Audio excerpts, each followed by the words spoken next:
Isabel's POV. Nang malaman ko kung nasa na si Stanley, agad akong pumunta.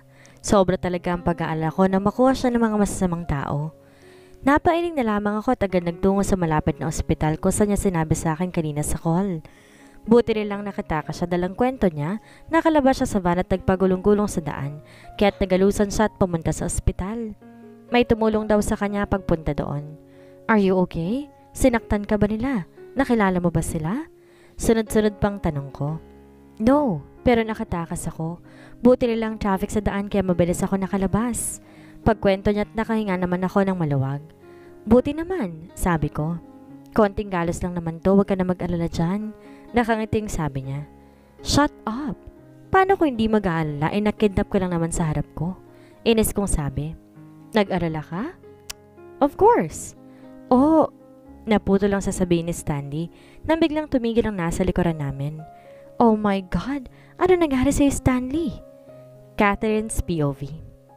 Mabilis ako nagpunta sa ospital na mabalitaan ko ang nangyari kay Stanley.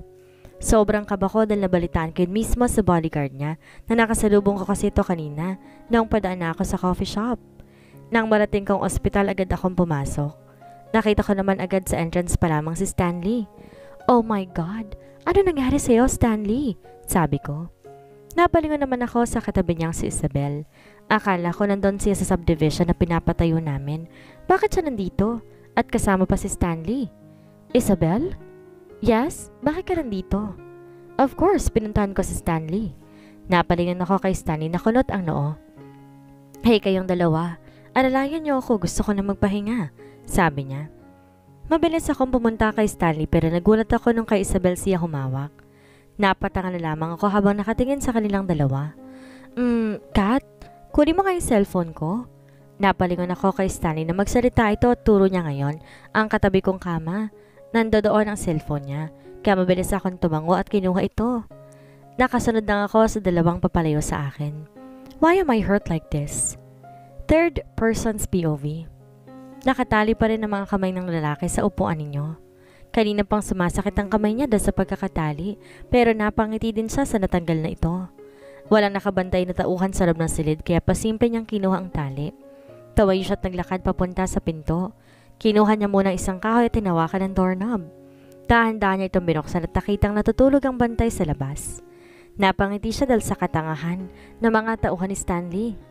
Mabilis niyang ipinalo sa ulong hawak niyang kahoy sa bantay na natutulog. Mabilis niyang kinuha ang baril nito at tumakas at may nakita pa siyang mga bantay sa labas. Hey! Tinapik niyang balikat ng lalaking nakatalikod ng akma itong liningon sa kanya. Mabilis niyang pinalo to sa ulo gamit ang baril. Nang wala na siya makitang bantay, agad niyang kinuha ang kotseng nakaparada sa labas. Kailangan niyang mahanap si Isabel dahil alam niyang mapapahamak ito. Pero nagtaka siya sa sarili kung bakit labis ang pag-aalala niya sa babae. Gusto na nga itong mamatay, pero eto siya ngayon. Galit na galit at gusto pang mahanap ang asawa niya. I will kill you, bastard. Isabel's POV. You sure hindi na kita ihahatid? Yes, I'm okay, Stanley. Kaya ko ng sarili ko. Nagtataka ako kung bakit gusto niya pa akong ihatid. Nakita ko naman sa kalagayan niyang hirap na siya. Baka kasi balikan... Stanley, I'm okay. Sabi ko at tinapik ang balikat niya. Ingat ka. Sige na, mauna ka na. Pagtataboy ko pa sa kanya. Nagdadalawang isip pa ito pero umalis na rin. Sino naman kayang nag-utos sa pakidnapin siya? What if it's Logan? Bigla ko naalalang habilin ito sa akin. Flashback. Promise me that you won't let that man touch you in any part of your body, hands, etc. Napataas ang kilay ko.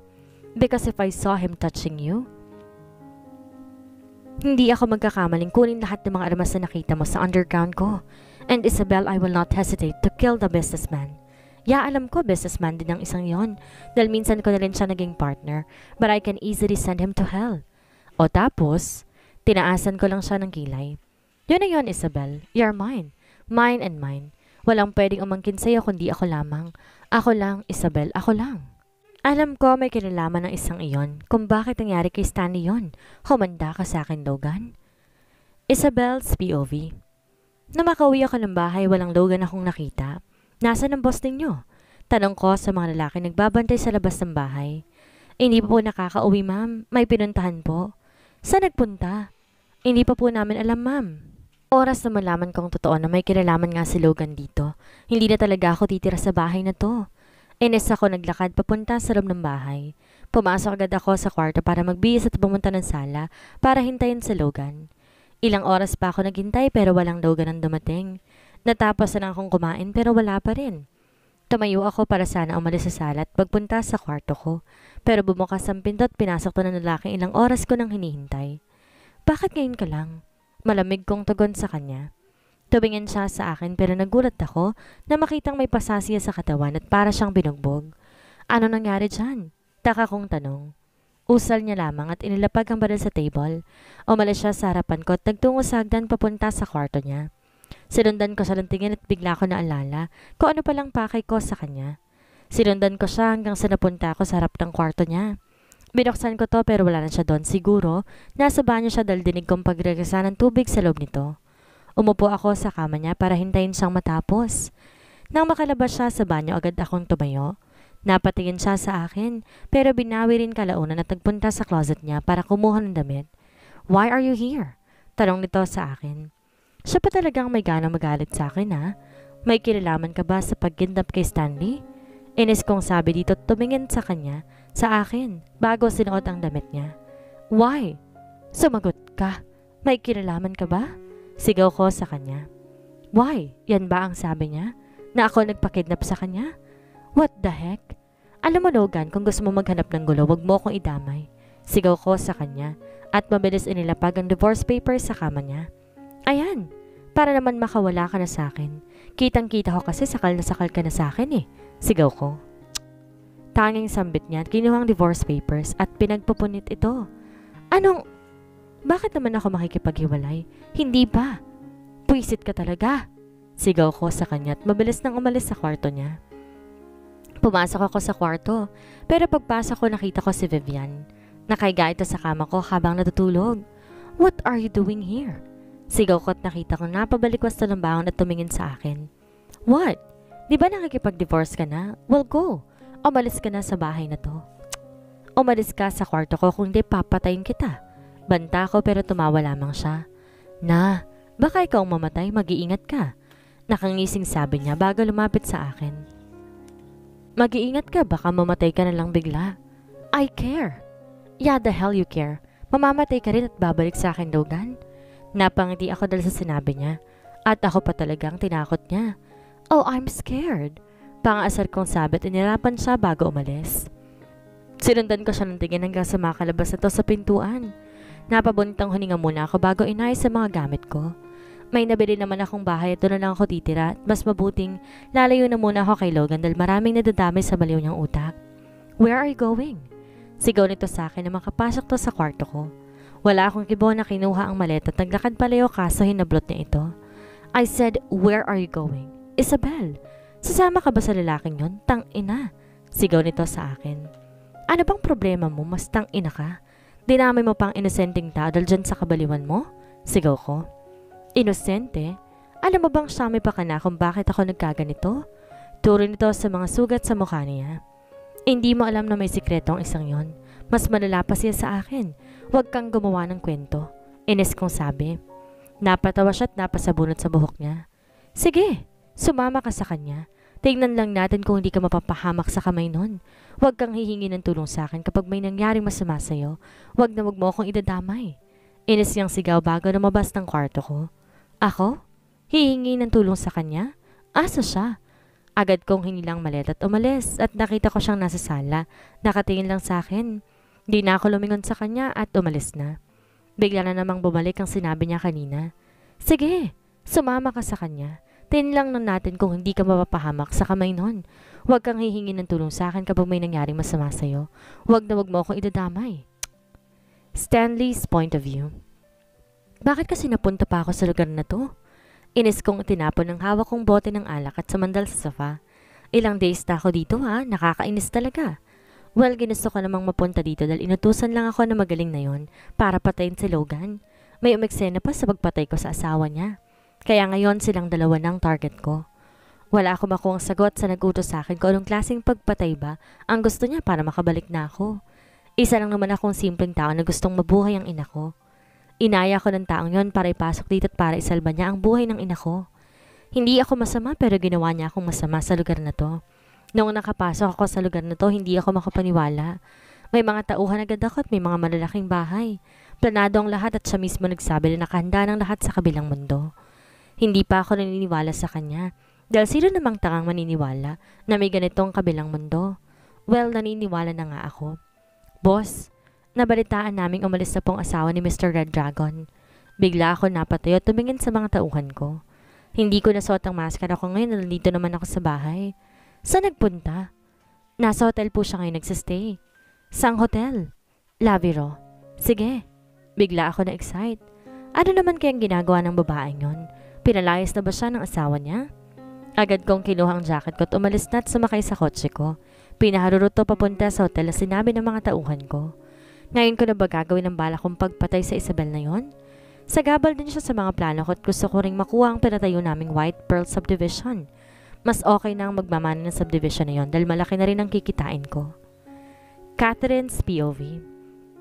Agad ako nagbihis dahil tinawagan ako ni Isabel na nasa Lavero Hotel ito.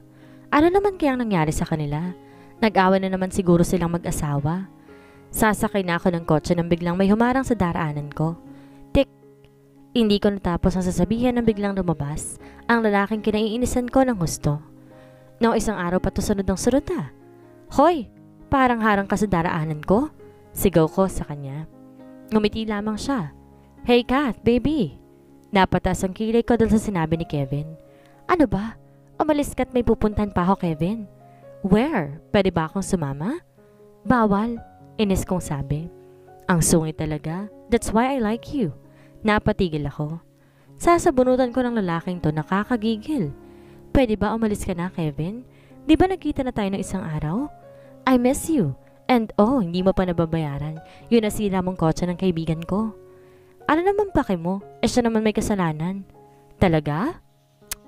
Sumakay na ako sa kotse ko at nakita ko si Kevin. Sumakay na rin to sa kotse niya at sumunod sa akin. Napailing na lamang ako. Nang makarating ako sa hotel ko san si Isabel, may napansin ako may mga nakaitim na tauhan.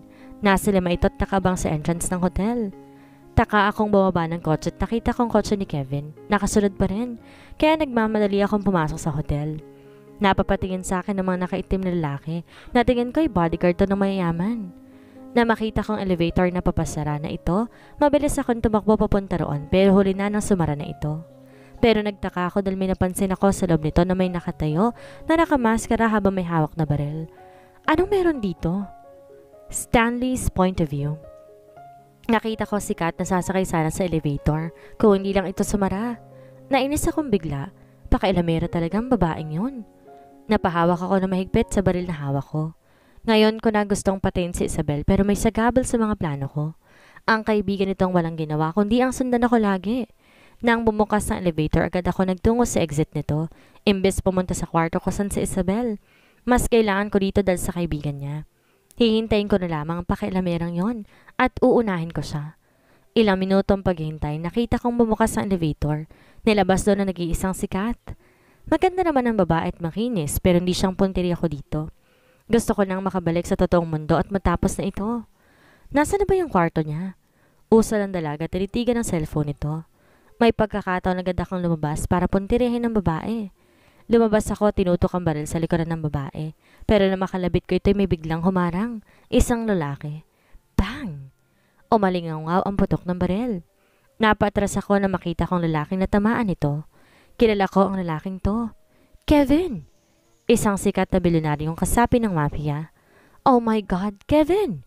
Napalingon ako kay Kath nang tumili ito. Nakita niya ako at napatras to sa takot kaya wala ako nagawa kundi iputok ang baril sa kanya at tatamaan siya sa braso. Anong? Napalingon ako sa nagsalita. Si Isabel. Kakalabas lang nito ng kwarto niya kaya't wala na ako nagawa kundi ang tumakbo. Isabel's POV. Napabalikwas ako ng bangon na makarinig ako ng putok ng baril. Mabilis akong pumunta sa pinto at nagbabakas sakali kung sino yon. Oh my God, Kevin! Narinig kong pamilya na boses ng isang babae. Kaya mabilis kong binuksan ng pinto. Pero pagbukas ko ay ang pagputok ng baril din ito. Anong? Napalingon ako sa nakandusa na dalawang tao sa hallway at nakita kong bumaril dito ang kumidnap sa kapatid ko. Na makita niya ako'y tumakbo ito palayo kaya tinabol ko, pero napatingin din ako sa dalawang nakahandusay, si Kevin at si Kat. Logan's point of view. Him! Sigaw ko na makita ko si Stanley na patakbong lumabas ng hotel kung saan si Isabel. Pinasundan ko si Isabel kanina sa mga tauhan ko dahil alam ko ngayon gagawin ni Stanley ang balak niya. Ang gagong yon? May balak pang idamay ang asawa ko? Don't worry, wife. I will save you. Mabilis tumakbo ang sasakyan. Sinusundan ni Stanley. May narinig pa ako ambulance kaya tagtaka ko. Ano nangyari? Kausap ko sa tauhan ko. Baka may nangyari sa asawa ko. Shit! Ano nangyari? Sigaw ko at agad tinutok ang baril na hawak ko sa tauhan ko. Boss, si Ma'am Isabel po. Nanginginig nitong tugon. Shit, I will kill that man. Sigaw ko at mabilis pinarurot ang sasakyan. Pasunod sa kotse ni Stanley. Na maabutan ko ito'y agad kong pinangga ito. Shit, you! Sigaw ko at pinagbabaril ang kotse nito. Pero umilag lamang ito. Na makitang papalayo na sa akin ang kotse niya, mas binilisan ko pang pagpapatakbo. Ipaghiganti kita, Isabel. Shit! Napalingon ako sa kotse ni Stanley nang banggain niya ako. Mabilis kong inilagan ng kotseng papalapit sa akin. Inis kong ibinaba ang bintana. At agad na pinutukan ng baril si Stanley pero gumanti ito. Anong ginawa mo kay Isabel? Sigaw ko rito. Ngumiti lang siya sa akin at agad na pinaharurot na naman ang sasakyan at pinagbabangga ang sasakyan ko. Papatayin kitang hayop ka. Isabel's POV. Shit! Sigaw ko na makita mga kalalakihan na pinapaputukan ako ng baril. Agad kong hinilang katawan ni Kat at itinago ito sa kwarto ko. Bang, bang, bang! Umatras agad ako at kinuha ang dala kong baril na nasa ilalim ng unan ko. Nakita ko namang humihingi pa yung Kevin at pilit tumatayo kaya nakapagputukan na lang ako para gawin siyang cover. Shit, bilisan mong maglakad. Ines kong sigaw dito dahil sa ang hinang maglakad ng gago. Ouch! Agad ko siyang sinipa na makapasok sa kwarto at sinara ito. Stay there. Huwag kayong aalis dito. Si Kat, tulungan mo siya. Ines kong sabit agad nang umalis at nakipagbarilan sa lalaking tauhan na nakamaskara. Shit! Inis kong sabi nung malapit na akong tamaan sa mukha. Agad kong pinaputokan ng baril ang isa at tatamaan ito sa paa. Inalalay naman siya ng isang kasama niya kaya ipinutok ko na ang baril ko sa balikat nito. May 5 pang natitira kaya mabilis akong tumakbo sa hallway para makalabas ng hotel. Agad kong pinaputokan ng mga kalalakihan. Pinindot ang elevator at ilang minuto lamang din bumukas na ito. Agad kong pinutok ang baril ko sa kanila hanggang sa may nagsara ng elevator. Shit, ngayon pa talaga. Inis kong bulong na makarating ako sa baba. Agad akong tumakbo palabas pero may sumalubong din sa akin. Pinaputukan ko na naman ito hanggang sa nagkagulo na mga tao sa loob. Shit! Inis kong sabi na makita kong nasugatan ako sa balikat. Inis akong lumingon sa lalaking papalapit sa akin kaya hindi na ako nagdalawang isip pang tumapa at pahigang pinatok ang baril dito. Napasigaw ang lalaki, namimilipit sa sakit. Oops, sorry! Sabi ko na matamaan siya sa may-ari niya. Logan's point of view. Bang, bang, bang! Pwisit na lalaking to. Sigaw ko at mabilis pinutukan ng bintana nito. Pero bumawi din siya at pinaputukan ako kaya natamaan ang maliit na ko. Pero bumawi din siya. Kaya bigla itong umandar. Bigla ako napatingin sa music na bigla na lamang itong nagplay. Hindi ko maintindihan kung anong kanta yun pero napalingon ako kay Stanley na agad umikot at bumalik sa dating dinaanan namin. Shit, may balak pa talaga siyang bumalik. Inis kong sabit, sinundan na naman siya. Parang tanga lang, paikot-ikot o mag-drive, hindi pa ako nagpapaputok ng baril. Agad kong nilabas ang baril ko. Pilit na puputokan ang gulong ng kotse niya. Pero malikot ang gago, kaya't nakasunod pa rin ako sa kanya. Isabel's POV. Shit, patayin niyo na yan. Sigaw ng kalbo sa akin.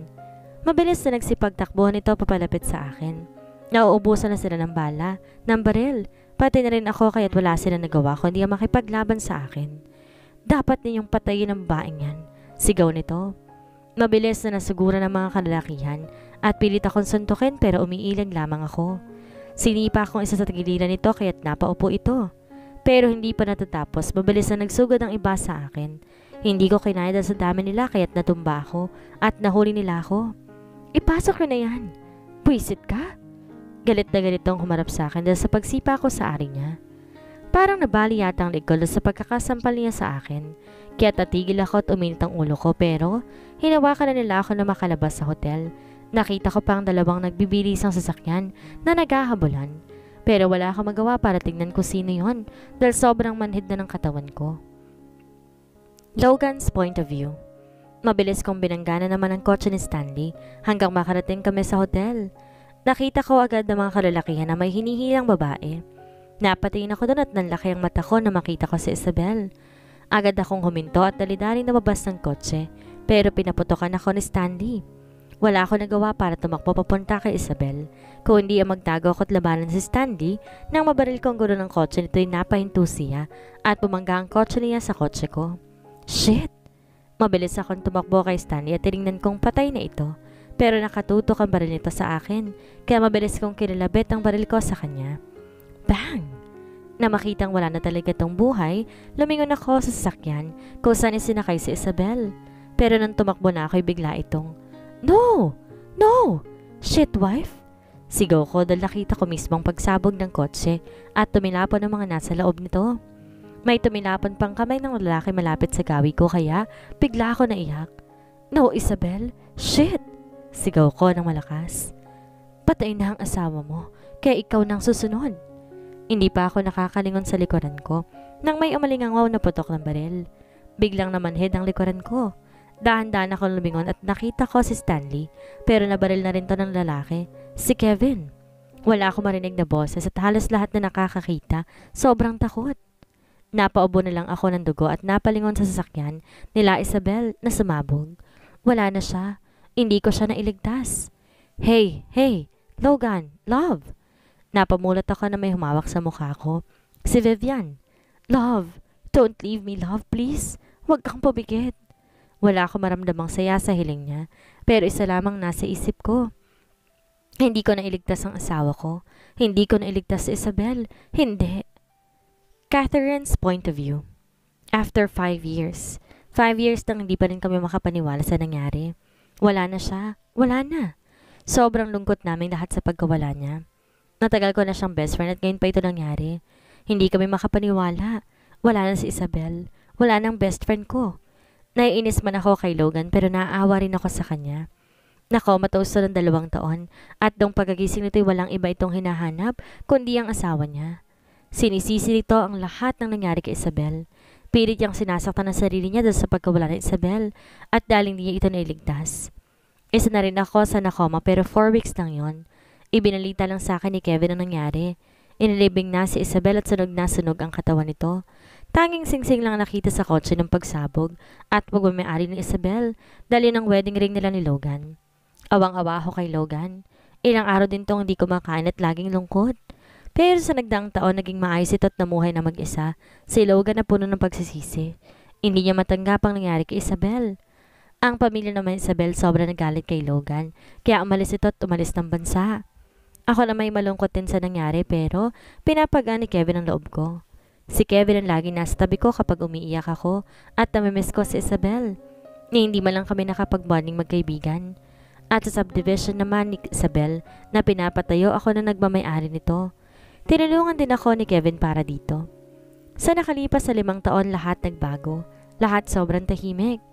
Hey, stop crying. Makakasama sa iyan. Agad na binatahan ako ni Kevin. Makakasama sa baby yan. Napangiti na lamang ako, tinawakan ng tiyan ko. 3 months pregnant na ako at sobrang laki na talaga. Masaya ako na lang dito si Kevin sa tabi ko. Siya na rin ang nag-aalaga sa akin. Hindi ba natin siya pupuntahan? Taka kong sabi kay Kevin na pag-uusapan naming puntahan si Logan sa opisina nito. Alam ko nalulungkot pa rin to dahil sa nangyari kay Isabel. Pupuntahan kaya nga pumunta ako dito para sabihin sa'yo pupunta na tayo. Napatango naman ako sa sinabi niya. Inalalayan niya ako hanggang sa makatayo ako sa pagkakaupo sa kama. Kamusta na kaya siya? Siguro ayos na. Hindi natin alam, Kevin. Babe, huwag kang malikot. Napabuntong hininga na lamang ko dahil pati paghinto ko sa paglalakad ay malikot na sa kanya. Di na ako nagsalita hanggang makalabas kami ng bahay. Pumasok ako ng kotse at siya naman. Pumasok na pero nagulat na lang ako nang biglang may nagsalita sa likuran. Ang tagal niyo naman. Inis itong sabit. Napalingon ako kay Vivian na inis at bagot na bagot. Tumahimik ka, impacta ka. Baka sungal-ngalin kita dyan. Inis kong sabi. Hey, don't fight, okay? Sasabay si Vivian sa atin kahit nasira yung kotse niya. Isa na rin to sa kiniinisan ko. Alam kong ex na itong si Vivian pero kung makadikit kay Logan, parang kabuti.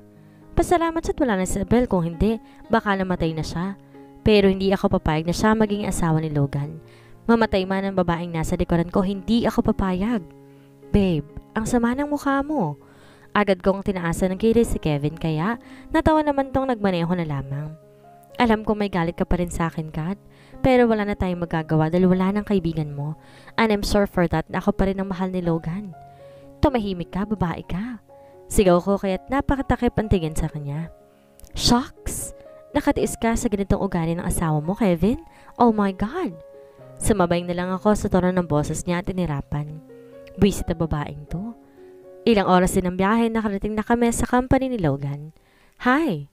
Bati ko agad kay Logan. Tumingin to sa amin at pilit na ngumiti. Bigla na naman ako nalungkot at sa pilit niyang pangiti sa amin. Hey, nandito na pala. Natigil si Logan sa pagsasalita nang biglang tumili ang impakta. Love! Oh my God, I miss you! Sabi ni Vivian at patakbong lumapit kay Logan at yumakap. I miss you, love. Kumain ka na ba? Bakit? Si Logan. Gusto niyang sumama eh. Napakamot ng ulo si Kevin. Haliparot kang babae ka. Umalis ka nga sa harap ni Logan? Umalingaw-ngaw sa loob ng office ang sigaw ko. Ngumuso naman si Vivian at inirapan ako. Love, tinan mo nga yung best friend ng ex-wife mo, napakasungit. Dahil sa sinabi ni Vivian ay napatigil si Logan. Ops, sorry. Nakayuko nitong sabi. Napairap na lang ako sa hangin dahil sa katangahan ng babaeng to. Na, it's okay. Okay lang sa akin at naka-move on na ako. Mahina niyang sabi. What? Di makapaniwalang sabi ni Vivian. Bingi lang, inis kong sabi. Shut up. Ano sinabi mo, love? Maka-love naman. I am already moving on. Napasimangot na lamang ako. Oh my God. So? Hindi matuloy ni Vivian ang sasabihin, kaya agad akong sumingit. Ganon na lang yon? Ano ba, Logan? Ganon na lamang yon? Inis kong sigaw. Hey babe, si Kevin. Shut up. Ikaw, Logan. Kahit mag-move on ka, wag ka na mag-aasawa pa at wag dyan sa babaeng yan. Sigaw ko sabay turo kay Vivian. Shut up, Kat. Wala ka na magagawa. Me and Logan magpapakasal na kami sa lalong madaling panahon. Laglag pang napalingon ako kay Logan pero tangiti lang ang binigay nito sa akin. Pero ang ngiting iyon alam kong plastic. Psh! Magsama kayong dalawa, mga buwisit. Inis akong lumabas at padabog na isinara ang pintuan. Buwisit ka, Logan. Buwisit ka. Akala ko happy ending na kayo ni Isabel eh. Dito na po nagtatapos ang kwentong pag-ibig ni Isabel at Logan. Maraming salamat po.